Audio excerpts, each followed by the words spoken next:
Hello दोस्तों, नमस्कार, राधे राधे। कैसे हैं आप लोग? आशा करती हूँ कि आप लोग अच्छे होंगे, स्वस्थ होंगे, मस्त होंगे। और आज हम लोग कॉमेडी वीडियो शूट करने के लिए दीदी के घर पे आई हूँ। तो सपना को मैं बुला ली हूँ और आप लोगों को बीच में एक छोटा सा गीत लेकर आ गई हूँ। कैसा लगेगा आप लोग कमेंट में ज़रूर बताइएगा। चलो।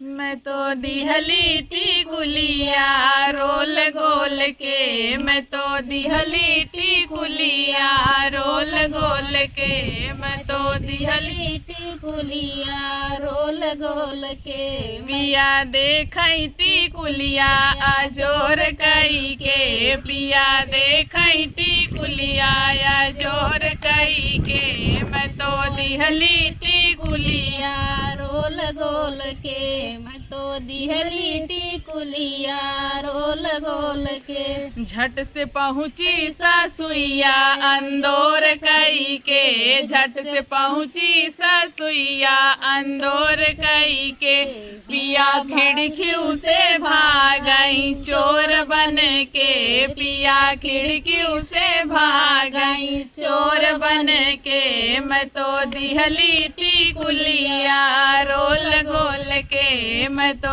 दिहली टिकुलिया रोल गोल के। झट से पहुँची जेठनिया अंदोर कई के, झट से पहुँची जेठनिया अंदोर कई के, पिया खिड़कियों से भागई चोर बन के, पिया खिड़कियों से भागई चोर बनी के, मैं तो दिहली टिकुलिया रोल गोल के, मैं तो दिहली टिकुलिया रोल गोल के, पिया देखई टिकुलिया आजोर कई के, पिया देखई टिकुलिया जोर कई के। झट से पहुँची देवरनिया अंदोर कई के, झट से पहुँची देवरनिया अंदोर कई के, पिया खिड़कियों से भागई चोर बन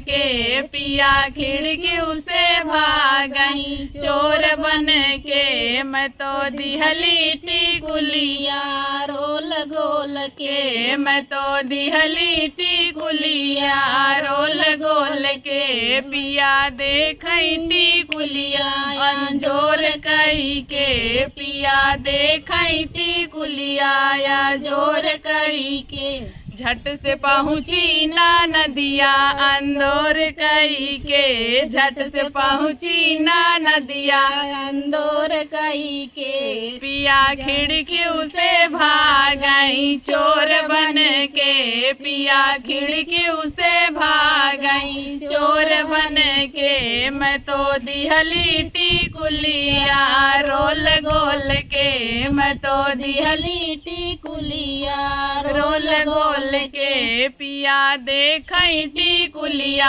आजोर कई के, पिया देखई टिकुलिया आजोर कई के, राजा देखई टिकुलिया आजोर कई के। भैया रे गीत कैसन लाग? कमेंट बॉक्स में जरूर बताया, उसमें जरूर बताना। जिन बतावत जाया नहीं बताया ये बहुत हमारे हम तब देखा बहुत मेहनत सपोर्ट कर दी सपोर्ट कर दे हम तो